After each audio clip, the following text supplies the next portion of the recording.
After much soul-searching, Theodore Roosevelt thought it better to keep his word with the American public than to run for office again in 1908. Instead, Roosevelt decided to handpick his successor, someone he could rely on to carry out his agenda. With William Howard Taft, Roosevelt thought he had the perfect candidate.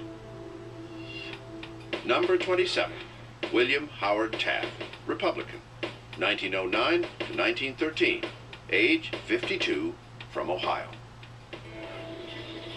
Originally brought into the civil service by President William McKinley, Taft had distinguished himself as the Governor-General of the Philippines.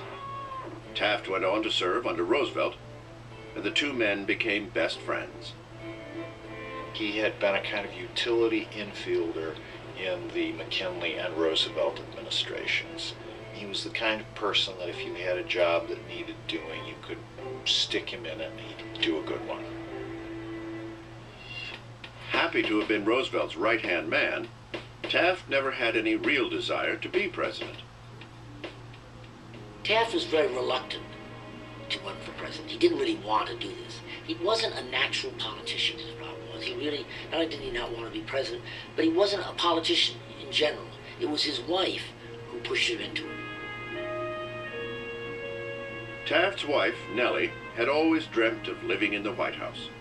Ironically, soon after Taft's inauguration, Nellie suffered a stroke and was never able to enjoy the First Lady lifestyle she had wanted so badly. A lawyer by trade, Taft's one ambition had always been to be a Supreme Court justice. He said once that a good judge is our model in our minds of what God is like. Not that he, aspired to be divine or anything like that, but he thought that a good judge was the highest human type, and that's what he wanted to be. As president, Taft took a narrow legal route in all matters, quite different from the precedent-setting Roosevelt. In truth, the two men were opposites in almost every way. Roosevelt was famous for his athleticism, while Taft was often ridiculed because of his weight. Taft had a long experience as an overweight man. He was big all his life. And he had a great sense of humor about that and about everything. He would love to tell a joke about being on the streetcar. He said, I got up and I gave my seat to 3 ladies. But once in the White House, Taft's jovial personality began to falter, largely because he hated the glare and scrutiny of the intense political spotlight on the presidency. He became grumpy and depressed, and of course, he ate more and more and more. And he gained 100 pounds, up to 355 pounds. This was a symptom of his unhappiness. In what must have been the ultimate humiliation, Taft once had to be pried out of the White House bathtub. They finally put in a new bathtub in the White House that was reputed to be as big as a small swimming pool. Taft's discomfort in the presidency was also apparent in his weak leadership. He generally, as a rule, delegated responsibility, and he allowed most of his cabinet members to pretty much do as they pleased. Taft fretted over making decisions and often procrastinated. He believed the president's job was merely to uphold the Constitution. Groundbreaking policies set by the freewheeling Roosevelt were slowly starting to reverse under Taft. And TR was like a pot boiling over, watching Taft dismantle a lot of the programs and agendas that he had set. And he wanted revenge on Taft, and he got it. Well, Taft may not have enjoyed being president, but he doesn't want to be bullied out of it by Teddy Roosevelt. Taft himself probably would not have run for the presidency had he not been so angry by Roosevelt's increasing criticism of his administration. The former best friends battled each other for the Republican nomination in 1912.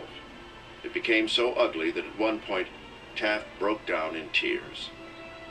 It was particularly sad, the renomination process, because Roosevelt, being the combative fellow he was, began to speak more and more ill of Taft, and he publicly called him a fathead, a dimwit, a puzzle wit, and a man with brains of about 3 guinea pig power, which was devastating to Taft.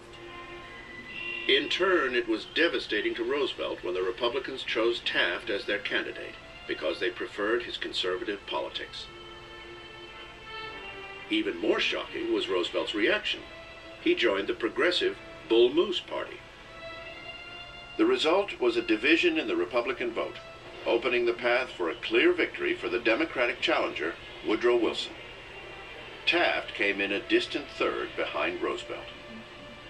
So he had gone into the presidency with a huge sweep and left in a most embarrassing way with only 8 electoral votes. But he didn't care. He was just so glad, as he said, to step down and out. He couldn't care at all. After leaving office, Taft lost weight and finally achieved his lifelong ambition of being named Chief Justice of the United States, a position he excelled in as much as he enjoyed. Sadly, William Howard Taft's legacy has long been overshadowed by Theodore Roosevelt's, which is largely due to the great differences in their personalities. TR loved the presidency, and Taft hated it.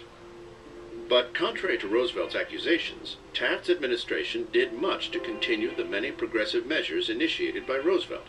And in fact, he did more to regulate monopolies than TR. And it turned out that Taft also had remarkable foresight about the dangers of an emerging 20th century-style imperial presidency and its potential abuse of executive power and privilege.